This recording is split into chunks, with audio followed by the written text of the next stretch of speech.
हमारे चैनल को सब्सक्राइब कर दो। पति ब्रह्मचारी, जहां हमें देखने को मिलेगा कि अरविंद जी के लाख मना करने के बाद भी सूरज अपनी आईएएस की तैयारी छोड़ने को तैयार नहीं होता और सगाई वाले दिन ही अनिल अरविंद जी को एक मैसेज भेज देता है कि मैंने आपसे कहा था सूरज से आईएएस की तैयारी छुड़वा दीजिए, लेकिन उसने नहीं छोड़ी। अब देखिए मैं क्या करता हूँ।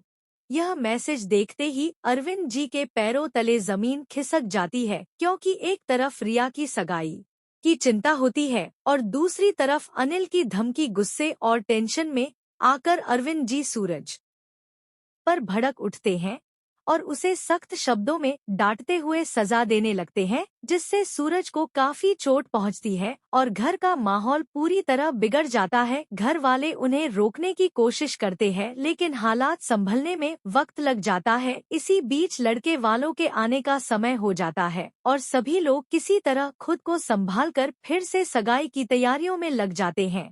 तभी कहानी में बड़ा ट्विस्ट तब आता है जब ईशा रिया के कमरे में जाती है और रिया वहां नहीं मिलती। उसी वक्त अरविंद जी के फोन पर अनिल का एक और मैसेज आता है। अब देखिए मैं क्या करता हूँ। इसी बीच लड़के वाले भी घर पहुंच जाते हैं और पूरे घर में अफरा तफरी मच जाती है। किसी को समझ नहीं आता कि आखिर रिया गई कहाँ। मोनिका किसी तरह लड़के वालों को चाय नाश्ते में उलझाए रखती। तभी अनिल अचानक रिया को लेकर घर पहुंच जाता है। अनिल को रिया के साथ देखकर सभी लोग हैरान रह जाते हैं और रिया से सवाल करने लगते हैं कि वह कहाँ चली गई थी। तभी अनिल सबके सामने अपना मोबाइल निकालता है और लड़के वालों के सामने रिया की एक नकली वीडियो चला देता है। यह देखकर लड़के वालों का गुस्सा फूट पड़ता है और वे उसी वक्त सगाई तोड़ने का फैसला कर लेते हैं, यह कहते हुए कि वे ऐसी परिस्थिति में आगे रिश्ता नहीं रख सकते। दोस्तों,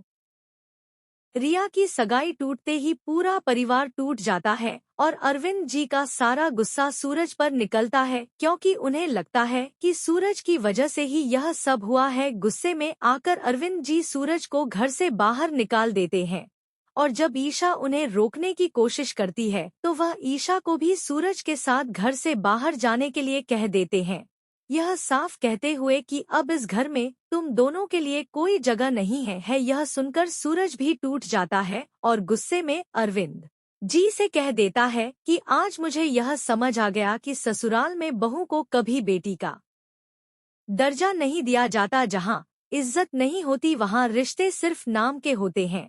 यह कहकर सूरज और ईशा घर छोड़कर चले जाते हैं। दोस्तों, आगे आने वाले एपिसोड और भी ज्यादा धमाकेदार होने वाले